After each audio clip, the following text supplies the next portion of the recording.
નમસ્કાર મિત્રો આજની વિડીયોમાં વાત થશે દેશ અને દુનિયાના સુપરફાસ્ટ સમાચારની।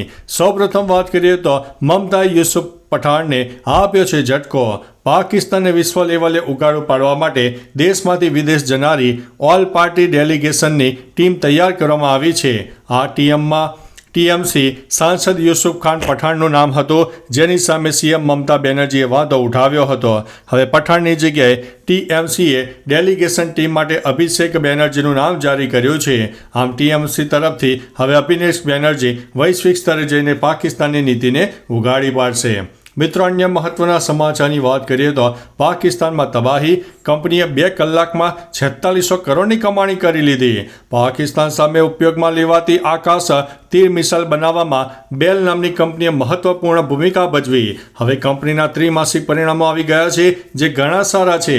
આથી કંપનીના શેરમાં સારો ઉછાળો થઈ ગયો।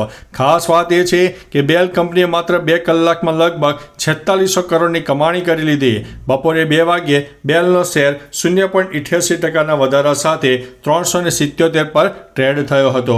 મિત્રો, અન્ય મહત્વના સમાચારની વાત કરીએ તો વાલીઓ માટે લાલ બત્તી સમાન કિસ્સો સામે આવ્યો છે। નાના બાળકોની સાચવણી ખરેખર ખૂબ જ જરૂરી છે।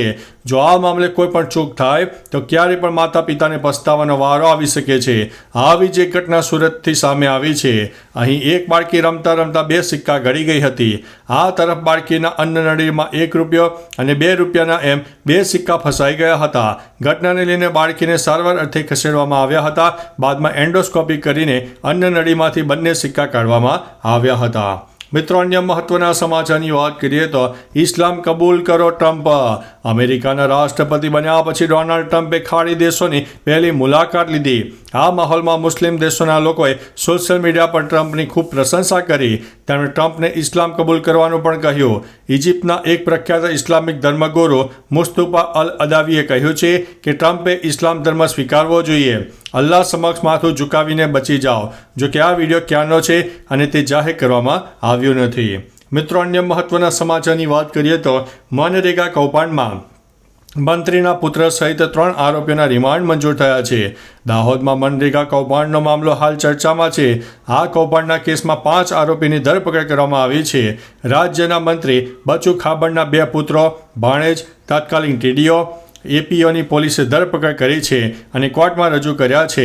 કોર્ટે હાલમાં મંત્રીના બીજા પુત્ર કિરણ સહિત 3ના રિમાન્ડ મંજૂર કર્યા છે। મિત્રો, અન્ય મહત્વના સમાચારની વાત કરીએ તો કાન ફિલ્મ ફેસ્ટિવલ્સમાં 80 વર્ષીય શર્મિલા ટાગોર છવાઈ ગયા છે।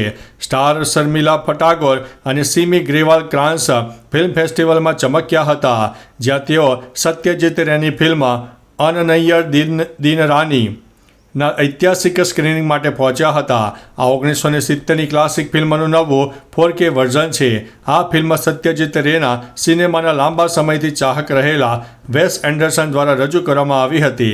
77 વર્ષીય સિમી ગરેવલે શર્મિલા ટાગોર સાથે કાન ફેસ્ટિવલમાં ડેબ્યુ કર્યું હતું। મિત્રો, અન્ય મહત્વના સમાચારની વાત કરીએ તો ગુજરાતના CMOમાં 2 ફેરફાર। ગુજરાતના મુખ્યમંત્રી ભૂપેન્દ્રભાઈ પટેલના સચિવ તરીકે કાર્યરત અવંતિકા સિંહને અધિક મુખ્ય સચિવ તરીકે પ્રમોશન અપાયું છે, જ્યારે મુખ્યમંત્રીના સચિવ તરીકે વિક્રાંત પાંડેની નિમણૂક કરવામાં આવી છે। વિક્રાંત પાંડે હાલ દિલ્હી ખાતે ગુજરાત રેસિડેન્ટ કમિશનર તરીકે કાર્યરત છે। જાન્યુઆરી મહિનામાં ચીફ સેક્રેટરી તરીકે મુખ્યમંત્રીના તત્કાલીન અધિક મુખ્ય સચિવ પંકજ જોશીની નિમણૂક કરવામાં આવતા જગ્યા પડી હતી। તો ચાલો મિત્રો, ફરીથી દેશ અને દુનિયાના સુપરફાસ્ટ સમાચાર લઈને મળતા રહીશું। ત્યાં સુધી અમને રજા આપશો। નમસ્તે।